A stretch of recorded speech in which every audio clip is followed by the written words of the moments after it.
É um prazer ter vocês aqui com a gente. Eu queria que vocês recebessem de braços abertos aqui, palmas. Primeiramente, a Karen Machado, que é executiva do Banco do Brasil, foi escolhida, eleita profissional do ano no Open Summit Awards no ano passado. É jornalista, administradora. Tem um currículo invejável aqui, gente. Ele trabalhou em áreas de marketing, meios de pagamento, relações com investidores e crédito lá no banco. Um prazer, Karen. Bom, eu queria também chamar a Raquel Ximenes, que é executiva de Open Bank.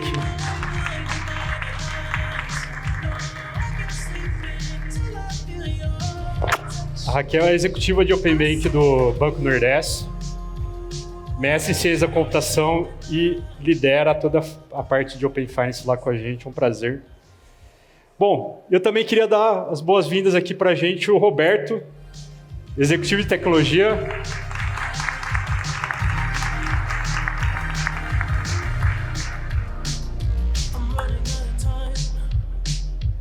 O Roberto tem uma sólida carreira em grandes empresas de tecnologia, teve passagem pelo BV, pela Via, Cogna e muitas outras. Então a gente tem uma diversidade legal aqui para a gente bater um papo. Sejam bem-vindos.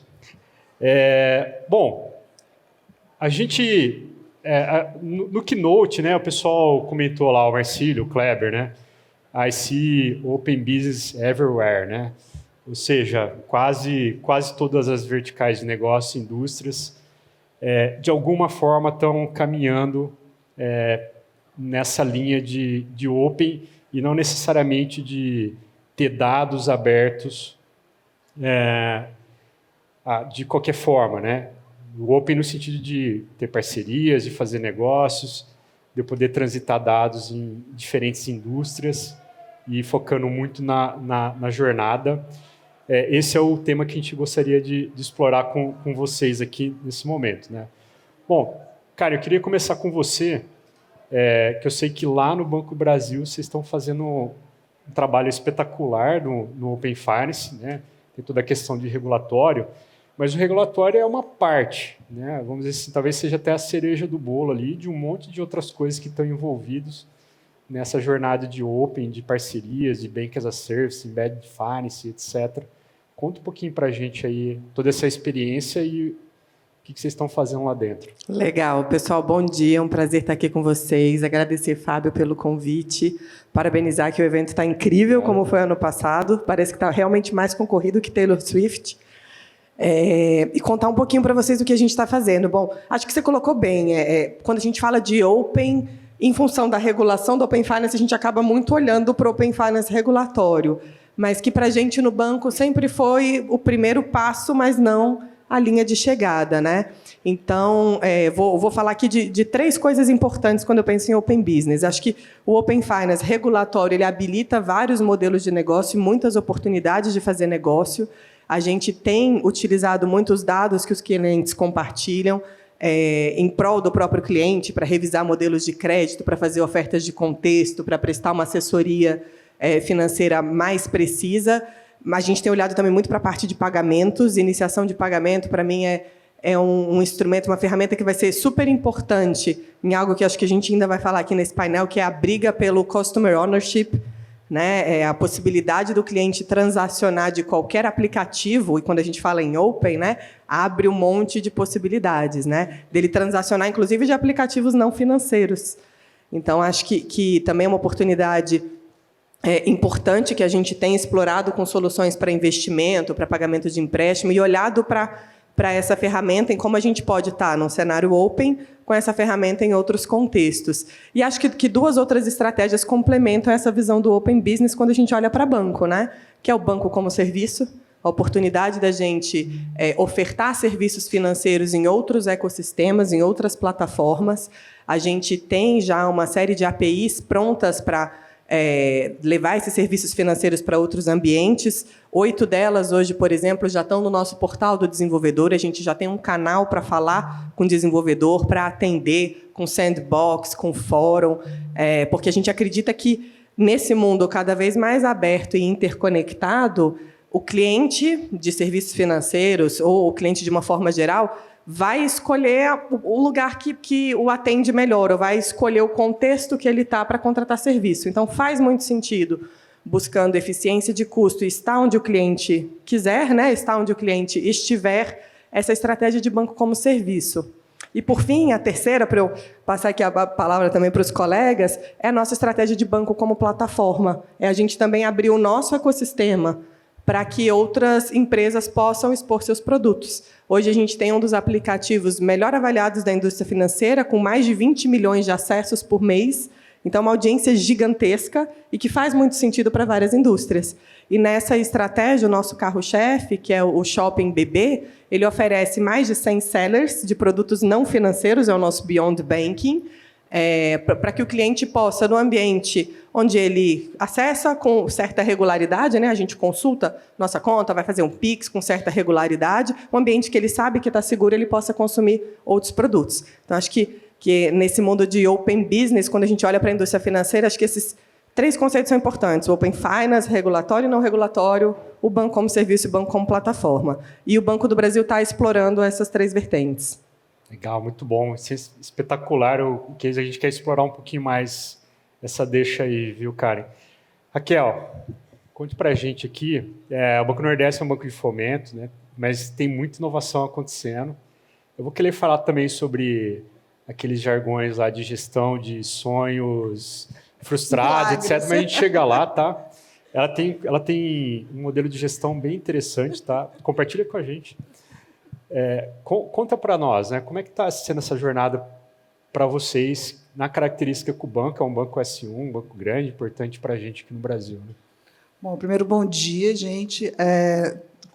Só ratificando o que a Karen falou, é a primeira vez que eu venho, estou debutando aqui no evento, né? Espero ser convidado das outras vezes, mas está maravilhoso. Parabéns, Cícero, obrigado pelo convite. Só queria fazer uma reclamação, pensei que era Wine Open, né? Era Open Wine, alguma coisa assim. Aí porque eu vi a taça lá de baixo, gente, é água. Né? É vinho branco esse aqui. Eu pensei que era vinho, mas...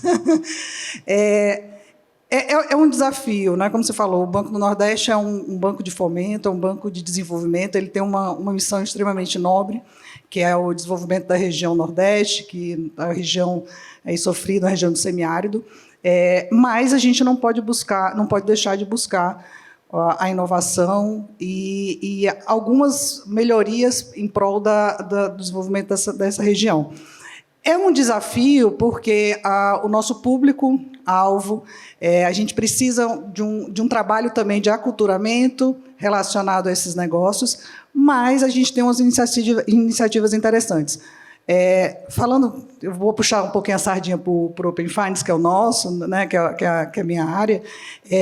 A gente tem um desafio lá grande também em relação à cultura open.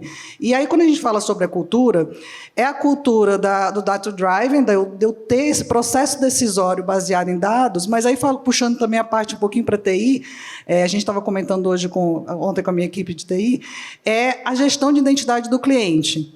Como eu trago essa identidade do cliente, como eu deixo transparente para o cliente que ele está entrando com o meu banco, está operando, sem eu precisar segmentar em 10 apps, em 5, né, 5 segmentos diferenciados.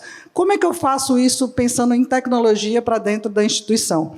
Então, eu acho que isso é um desafio que a gente tem buscado lá em relação à inovação. Falando em Open, né, não só de Open Finance, a gente tem alguns produtos, porque eu acho que, eventualmente, quando a gente tenta falar assim, para negócios e acaba desviando muito para a tecnologia, mas a gente tem produtos orientados ao microcrédito solidário. Hoje o Banco do Nordeste é o maior microcrédito solidário da América Latina, onde a gente tem um grupo de pessoas que se juntam para solicitar um crédito, e aquele crédito é de pequeno valor, mas é solidário, então todos os participantes ali é o padeiro, é o moço do mercantil, é um cozinheiro, ele faz aquele microcrédito. Então, de uma forma, sem o uso maciço da tecnologia, a gente trabalha com Open Business, e isso faz do Banco Nordeste o maior aí no segmento de microcrédito orientado. A gente também tem produtos de cartão de financiamento, né, baseado no FNE. E esse cartão, eu faço parcerias, a gente falou, o último painel aqui foi falado muito sobre parcerias, a gente faz parceria diretamente com os estabelecimentos, então, através dessas parcerias com esse cartão, o cliente consegue fazer a aquisição de equipamentos, tratores, equipamentos mais de grande porte. Então, assim, tentei sair um pouquinho aí do universo do Open Finance, a gente tem essas outras iniciativas em iniciação, mas eu acho que o desafio maior da gente hoje é o data driving, eu ter esse aculturamento aí para a tomada de decisão, os negócios sendo geridos e serem ofertados com base nos dados provenientes do Open Finance. Aliás, a pesquisa da própria Febraban saiu, né? A pesquisa de tecnologia bancária, 2022, saiu como primeiro lugar lá o uso dos dados provenientes de Open Finance, e agora 2023 também. Então, eu acho que isso é um dos desafios aí.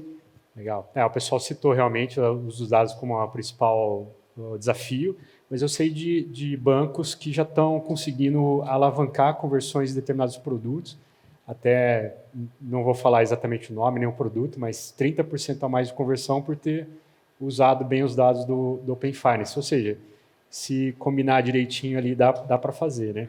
E com o avanço de inteligência artificial que a gente está vendo, né, os dados são cada vez mais fundamentais para alimentar essas máquinas e depois trazer outro valor ali na frente, né? Eu esqueci de falar para vocês, em algum momento aqui vai aparecer um QR Code, vocês podem escanear e mandar perguntas no sisteminha que aparecia ali para vocês, tá? Logo no comecinho apareceu, eu acabei esquecendo, tá? Eu recebo aqui, a gente tendo a oportunidade, a gente fala de algumas, tá? Roberto, você tem uma experiência geral em mercado financeiro, varejo, educação, né? E esse cenário de parcerias open, né, em algum nível, alguns estão mais, você percebeu mais avanço, outros menos, né? Acho legal você dar um panorama geral assim, da sua percepção de, cara, olha, nesse setor aqui a gente viu um avanço assim, nesse outro ainda tem essa oportunidade, né? Daqui a pouco você vai estar em outra indústria e a gente vai saber qual que é o seu panorama dessa outra indústria. Vamos lá. Bom, obrigado pelo convite, Fábio, time Sensidia. Poder me juntar a duas craques do tema aqui é maravilhoso. E encontrar alguns amigos aqui, alguns ovários, né? Eu posso falar assim com uma tranquilidade que no mundo dos negócios hoje não existe mais isolamento, né? Todos estão trabalhando num ecossistema, seja local, América Latina ou global. Hoje é banco querendo se tornar ou se integrar com marketplace, entrar no segmento de saúde, entrar no segmento de educação e explorar outras linhas de receita, né? É marketplace ou e-commerces de varejo que querem ter o seu banco próprio, essa bandeira de cartão, entrar em outros mercados e tal. Então, esse ecossistema já vem se amadurecendo e sendo trabalhado de uma forma muito declarada. Não existe hoje grandes empresas que não tenham no seu planejamento estratégico linhas de receita que são linhas diferentes do seu produto core. Porque briga-se por LTV, por CAC, por aquisição de cliente, e essa é a maneira de você escalar a tua operação e melhorar. Eu percebo que no mercado do varejo e comércio eletrônico em si, um nível de maturidade é bom.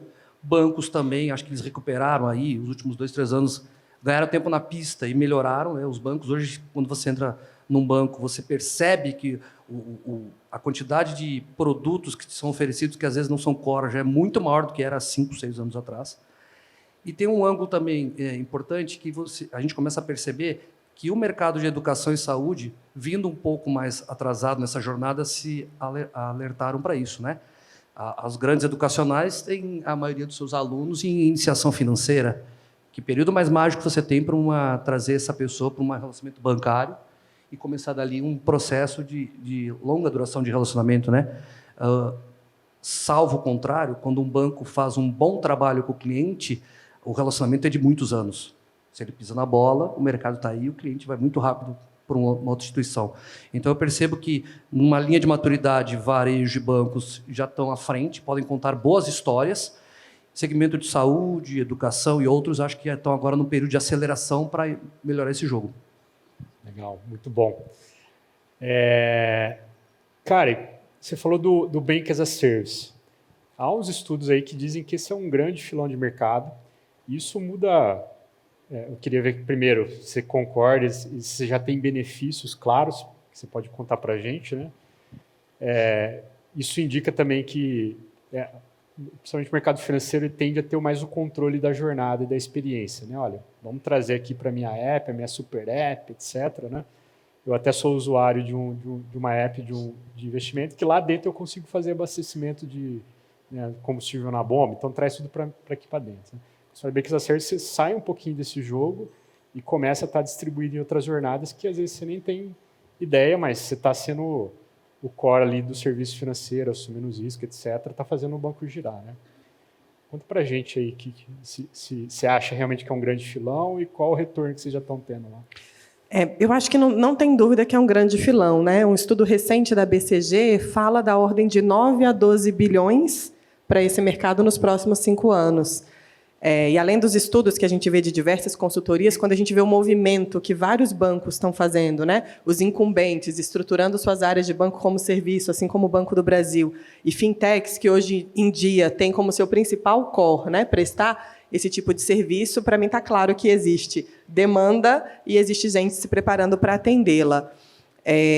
Eu concordo com você que é uma mudança grande de paradigma, porque se a gente parar para pensar há 10, 15 anos atrás, era natural que um cliente tivesse o relacionamento com o seu banco, com toda a sua cesta de produtos, né? Ali da conta corrente, ao crédito, ao investimento, e fosse fidelizado por muito tempo.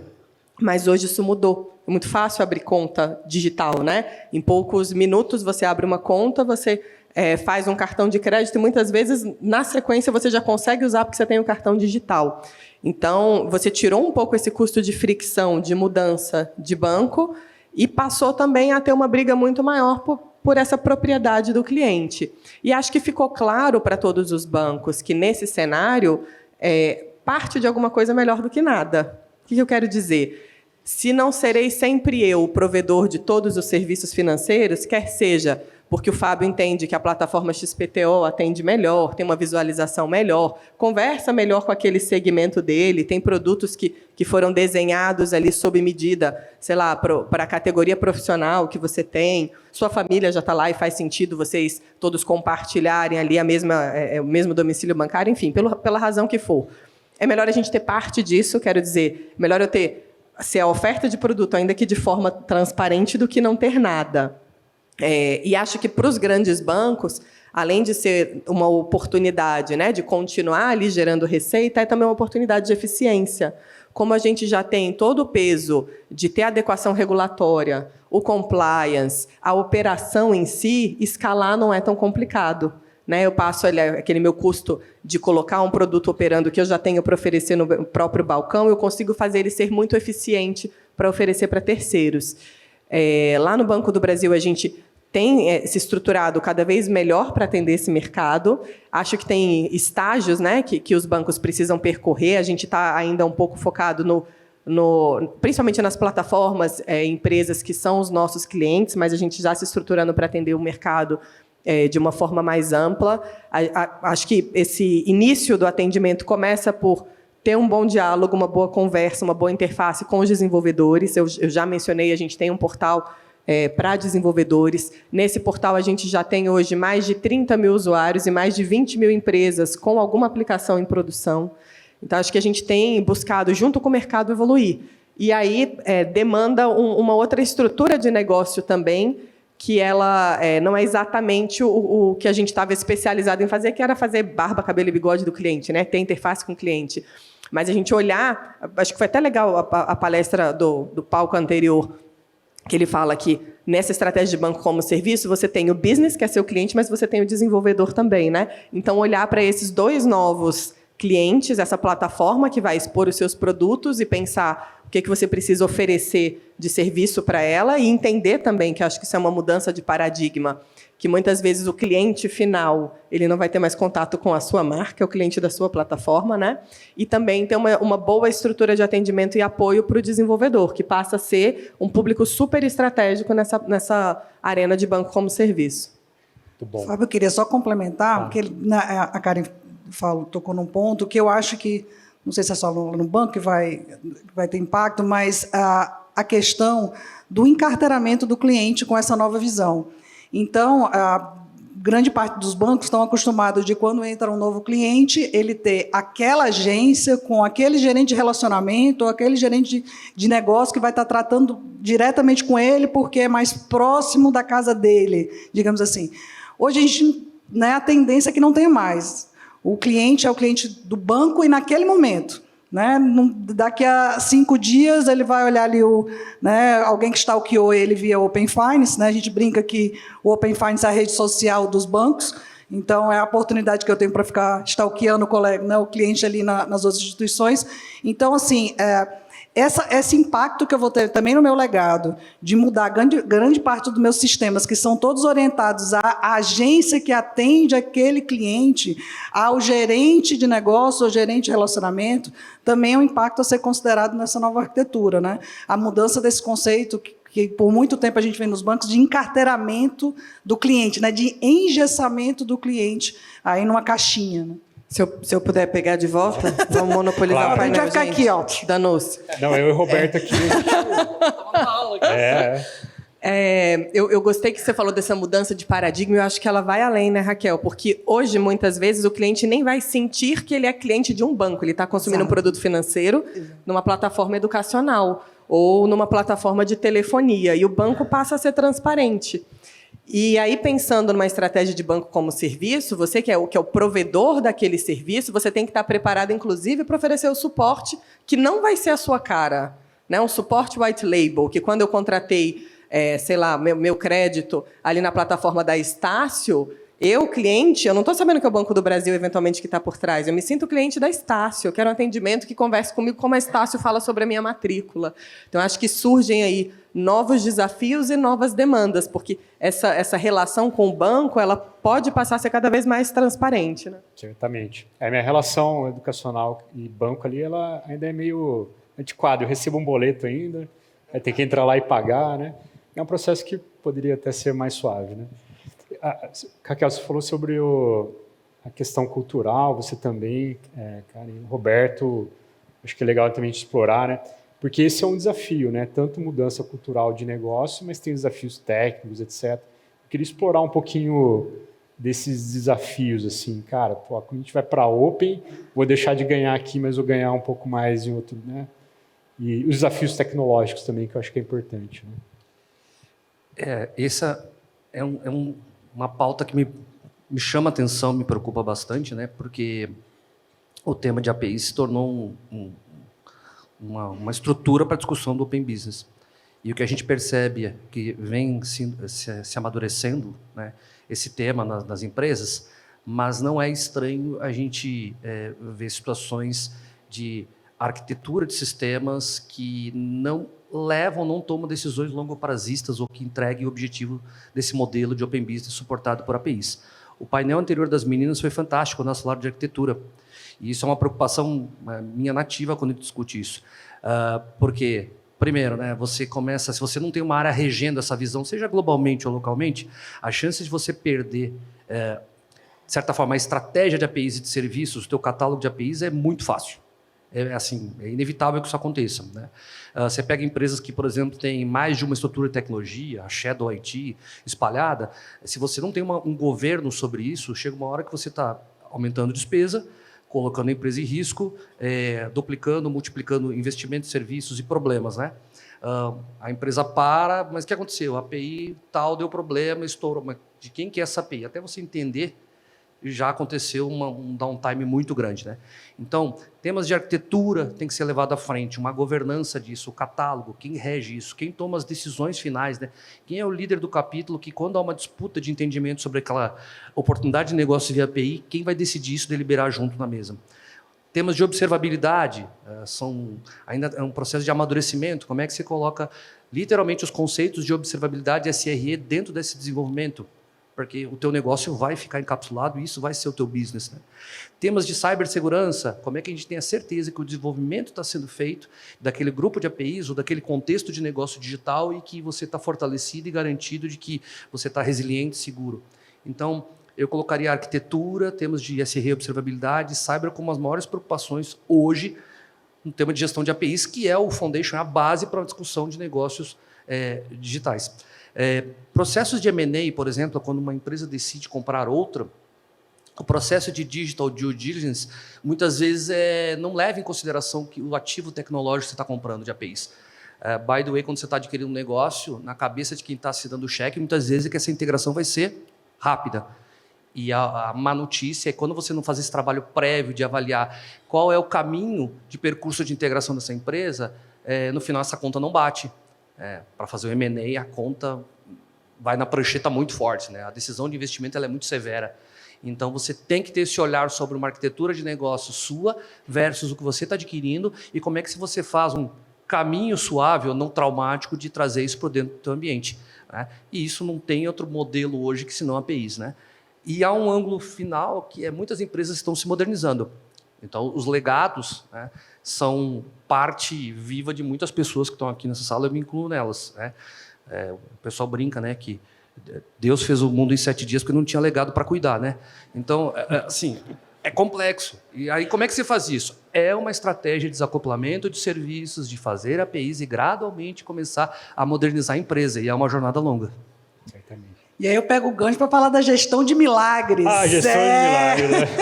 Gestão a gente tem uma de disciplina. sonhos frustrados. A gente trabalha, a gente estava comentando na prévia, a gente fez um call antes do evento, né? Então a gente trabalha com vários tipos de gestão. Uma delas é uma disciplina da faculdade de TI, que é a gestão de milagres, né?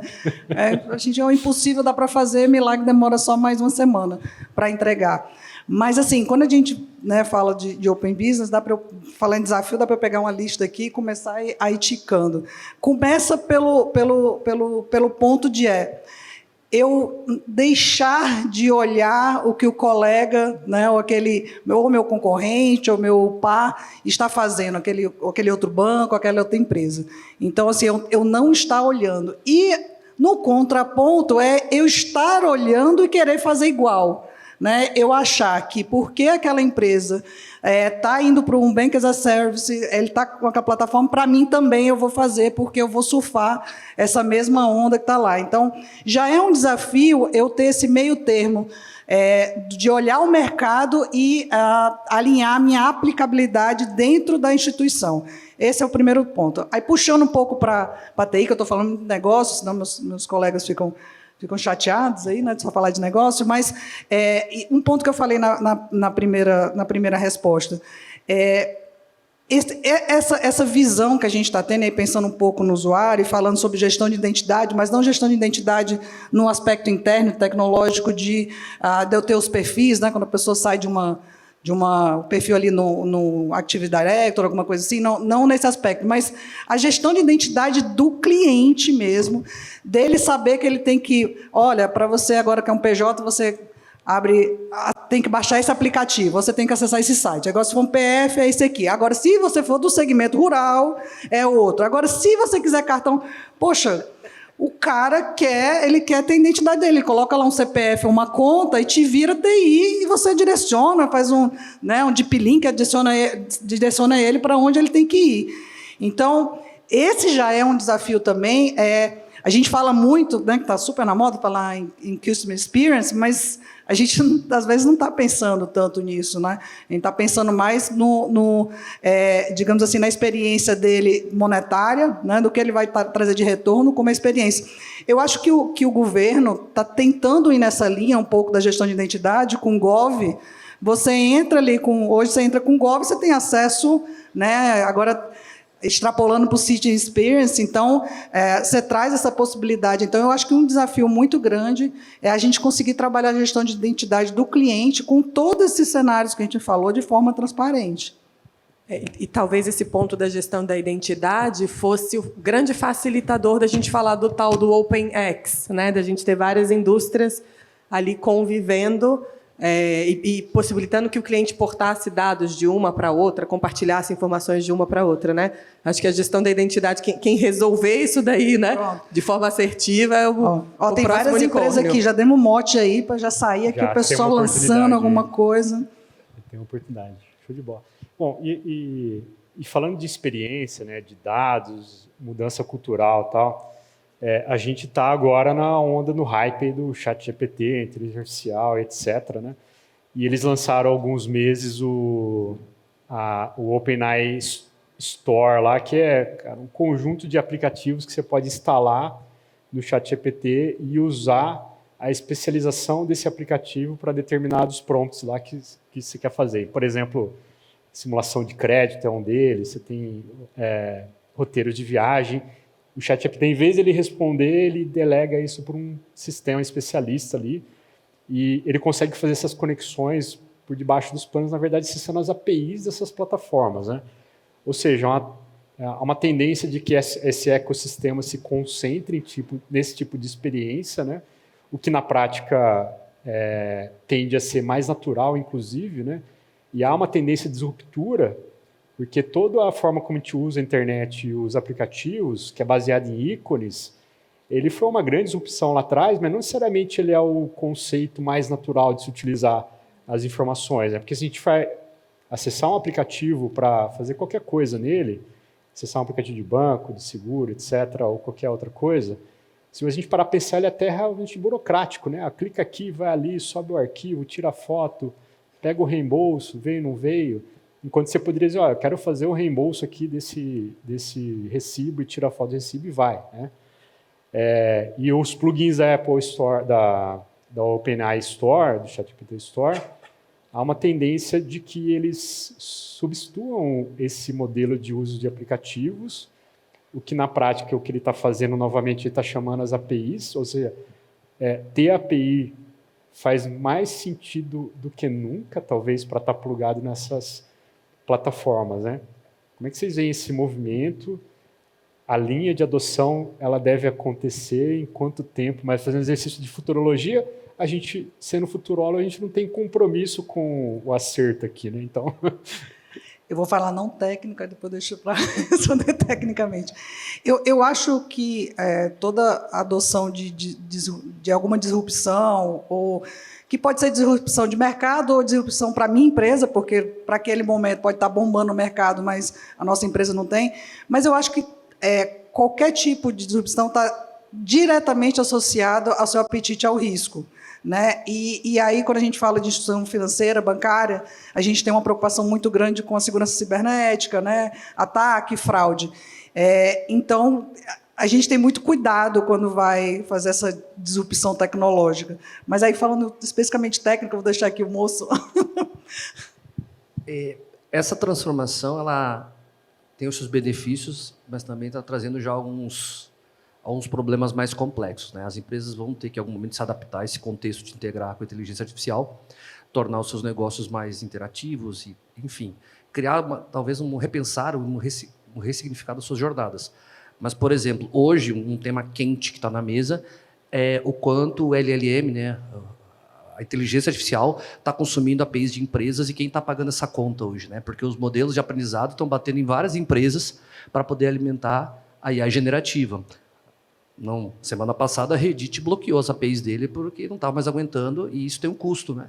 A questão é como é que você faz o acerto de mão de investimento e de poder ceder isso ao mercado sem ser a empresa que fica fora, mas também não está tendo uma margem negativa porque você está tendo que se conectar com inteligências artificiais que precisam da informação para dali um tempo lá na frente poder se conectar melhor com esse contexto. A gente já percebe que as grandes empresas de tecnologia estão preocupadas com isso. Os modelos de LLM estão batendo em tudo que é lugar e a IA generativa ela precisa de quanto mais informação para poder se estruturar e entregar valor. Sob a perspectiva de mercado, você comentou dos conectores, essa é uma jornada que não vai acabar. Como você falou bem, né? Comprar trecho de viagem, plano de saúde, vai chegar uma hora que você vai estar interagindo com a inteligência artificial e se conectando a negócios de uma maneira muito mais fácil. Volta ao ponto de identidade, né? Como é que a gente faz essa consonância que precisa acontecer?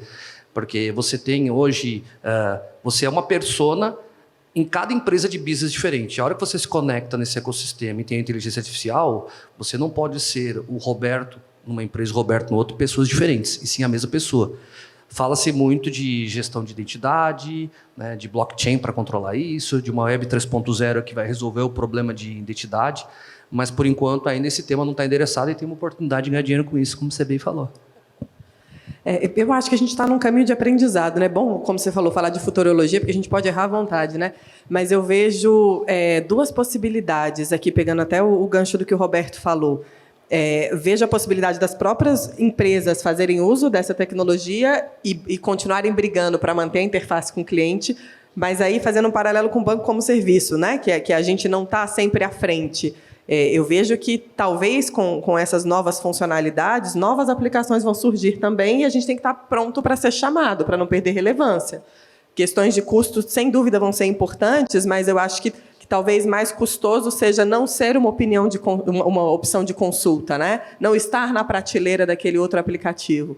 Então, acho que vejo esses dois possíveis caminhos, né? As empresas se preparando para terem ali seus corpos de dados e de informações bem organizados e podendo ser acessados com um custo competitivo, mas também fazendo uso dessa tecnologia internamente, né? Tentando brigar por continuar ali pertinho do cliente. Queria só também acrescentar, além do insight da gestão de identidade, a questão da inteligência de dados também, né? Eu acho que não estava comentando com a Karen ontem, a gente tem instituições que estão soltando rajada aí de chamadas agora do Open Finance. Entrei no Open Finance, consegui entrar, eu vou soltar aquela rajada e trazer tudo para cá. Eu não sei o que eu vou fazer com esse dado, mas eu vou ter o dado. Então, a gente está falando aí numa capacidade de aumento de storage relevante e eu nem sei como eu vou usar esse dado. Então, a Business Intelligence é, sim, um diferencial, eu ter esses dashboards de inteligência, trazer essa inteligência de negócio para dentro da instituição, mas eu tenho que saber como usar. Faz sentido eu estar nesse mundo open e só ter o dado sem saber como eu posso usá-lo internamente de forma... Né, aí cai naquele negócio que eu falei, de eu olhar o colega, mas saber qual é a aplicabilidade dentro da minha instituição. Então, eu acho que o diferencial também do uso de todas essas tecnologias disruptivas, o próprio ChatGPT e tal, como usar esse dado que eu vou ter agora em mãos. Ter o dado em mãos, a gente já sabe que agora o mundo open, né? O cliente vai levar exatamente para onde dá, mas como eu vou, a inteligência de negócio aplicada a esses dados é que realmente é diferencial. Nesse caso, né, Raquel, abundância nem sempre é sucesso, eficiência, sim, né? Não tem modelo que você precisa refinar ali ainda, né? O dado é um petróleo. Não tem modelo de propensão e nem de preditividade. Pega tudo e depois eu resolvo o que eu faço. E esse custo ninguém quer enxergar. Aí no processo orçamentário do ano seguinte, você está discutindo com o CFO por que disparou o teu custo e a explicação nunca é boa. Então, e esse é um bom ponto, porque quando a gente olha, por exemplo, para o ambiente do Open Finance regulatório, né, é uma discussão que ainda não avançou. E se a gente pensar no OpenX ou em outros ecossistemas, é algo que tem que ser endereçado. Isso é custo, né, para todo mundo, para quem está consumindo e para quem está transmitindo informação também, né? A gente falou, eu acho que no painel anterior falaram sobre a importância do arquiteto, acho que no painel do David, ele falou um pouco... Era David, né? Desculpa, gente. Era o David, né? David Moore. David, ele falou um pouco sobre a importância do PO, né, e o Product Manager, mas eu acho que esse profissional aí de data mining, de inteligência de dados, também vai fazer uma grande diferença nesse cenário open. Com certeza. Porque uma das jornadas que, usando os plugins lá do ChatGPT, por exemplo, que ela é possível de fazer, eu fiz isso na prática, eu peguei um PDF que foi um PDF que eu exportei do meu Internet Bank lá, né? Exportei o extrato lá, que a gente faz isso direto de vez em quando, né? Aí exportei e joguei dentro do ChatGPT lá, a versão 4.0, paga, etc., $20 por mês. Aí ele falou, lê esse PDF aqui. Ele falou assim, isso aqui é um extrato bancário de tal e tal data, você tem tanto em saldo de conta corrente aqui, tem Pix, tem isso aqui, conta de água. Beleza, ok.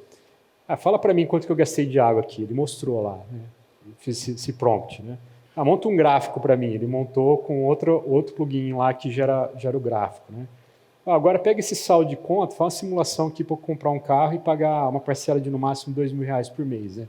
Você só um outro plugin lá e fez a simulação de crédito, né? Mas veja, essa jornada ela é linda, mas eu subi um PDF, é um negócio meio estranho, né? Aí qual que é o ponto? A gente tem as APIs do Open Finance lá, a gente não tem a regulação de third parties, assim, um aplicativo com o ChatGPT acessar essa API, né? Mas aí a pergunta é, nós vamos chegar lá? Será que em algum momento eu vou conseguir dar o consentimento para o ChatGPT? Olha, acessa a minha conta lá, lê o meu extrato via API que já está disponível, ou seja, essa estrutura tecnológica ela já existe, né? É mais eu conectar essas coisas, né? E a partir daquilo eu começar a brincar com os meus dados ali, fazer a minha agregação com o ChatGPT e por aí vai? Olha, não sei, mas se tiver algum gerente de banco, assessor de investimento, ele foi embora agora enquanto você falava. Ah, é? O ChatGPT vai ser o meu assistente financeiro. Eu vejo que vai ser um caminho possível, sim. Acho que a regulação precisa endereçar, mas quero lembrar que tem muito acontecendo ainda do Open Finance não regulado. A gente, no Banco do Brasil mesmo, tem um exemplo legal, que em 2017 a gente fez a primeira parceria de Open Finance do Brasil com a Conta Azul. E era parecido com o que você está falando, né? Não tinha ainda a inteligência do ChatGPT para classificar, dizer o que eram aqueles gastos, mas o cliente podia consentir em compartilhar o seu extrato com a Conta Azul e fazer sua gestão financeira lá. Então, eu imagino que isso deve acontecer por iniciativa de mercado, independente de regulação, e acho que seria muito positivo a gente ter a regulação para garantir aí, sim, padrões de segurança, né? Monitoração, enfim, responsabilização, mas acho que com certeza chegaremos lá. E o desafio para as empresas vai ser ter isso internamente de forma mais eficiente do que uma aplicação fora, né? Eu não precisar que você leve seus dados do Banco do Brasil para outra aplicação, que eu possa, com o meu gerente ou com o meu gerente IA, né, generativo, te dar toda essa assessoria. Que ainda tem muito a evoluir, né? Assim. Eu não sei se com o ChatGPT, assim, eu não sei exatamente, aí falando aí futurologia, mas que o Banco Central vem dando indícios de estar aí de forma disruptiva, abraçando o mercado, tanto com o Open Finance, o Pix, já começou com o Pix, né? A gente viu o Pix, já foi uma disrupção, hoje ninguém vive mais, é quase o fim aí do cartão de débito e alguns outros arranjos de pagamento, mas veio o Open Finance e a gente tem a iniciativa do próprio Real Digital. Então, ele adentra aí num mundo de blockchain, possibilidades com smart contracts. Então, eu acho que ele já vem sinalizando que ele está tendo uma tendência de integração, de abertura de mercado, de criptomoedas, de estar olhando tudo o que está acontecendo. Então, como a Karen falou, eu não sei se especificamente utilizando essa tecnologia, mas que eu acho que vem algo e vem regulado, sim, porque ele não pode ficar avesso ao mercado, né? Você vê que a gente não tinha uma moeda digital, e aí, crescendo criptomoedas fora, ele teve que o quê? Vou aqui regular e vou estruturar. Hoje a gente tem mais de 100 instituições participando de um piloto do Real Digital, já para trazer. Então, isso vai ser uma realidade. Vai trazer uma possibilidade. Claro, com um controle associado, que talvez no blockchain a gente não tenha, mas ele tem esse viés. Então, eu acho que sim, né? A gente vai ver novidades aí bem expressivas. Nós temos um dos sistemas bancários mais maduros do mundo, reconhecidamente. Então, no ponto que a Karen comentou, eu concordo integralmente. E acho que, em algum momento, os bancos, as instituições financeiras, em comunidade, isoladamente, vão criar os seus elementos de inteligência artificial para poder entregar essa captura de valor para todos os clientes. Eu não tenho dúvida, né? Que não vai ficar algo tão exposto exatamente porque o nosso modelo bancário é um modelo que se mostra muito amadurecido, né? É referência globalmente quando a gente fala de Basileia, riscos de crédito, forma como a gente faz gestão de carteira, ainda de implemento. Então, em algum momento, essa inteligência artificial vai ser um ativo importante, estratégico, um ator dentro das instituições financeiras para poder entregar essa captura de valor para os clientes. Além da inteligência artificial, a gente tem que trabalhar a inteligência interna também, né? A inteligência aí, das pessoas, a inteligência cultural. A gente fala muito sempre, claro, eu sei que é um evento de tecnologia, a gente fala muito...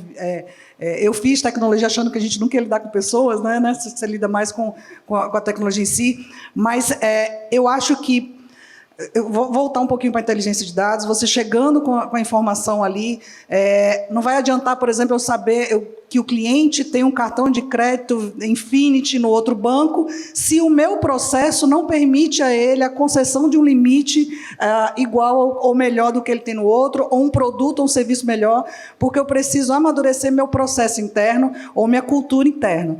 Então, às vezes a gente fala muito sobre a tecnologia, a inteligência, né, de dados, a inteligência artificial, mas a inteligência também de otimização de processos e mudança dos meus processos para poder dar suporte a esse open aí, para eu manter o cliente. A gente fala sobre o consentimento do uso dos dados, mas é difícil manter esse consentimento renovável, né? Porque ele tem que renovar depois de um tempo. Porque eu preciso oferecer produtos e serviços para ele que justifiquem ele ter compartilhado dado comigo. E isso só vou conseguir se otimizar meus processos, otimizar meus produtos, oferecer produtos e serviços mais atrativos. Então, isso passa pela mudança também aí de processo e cultura. Certamente, né? Até para você aplicar a inteligência artificial ou tirar os insights dos dados, alguém tem que levantar essas hipóteses, fazer esses questionamentos, né?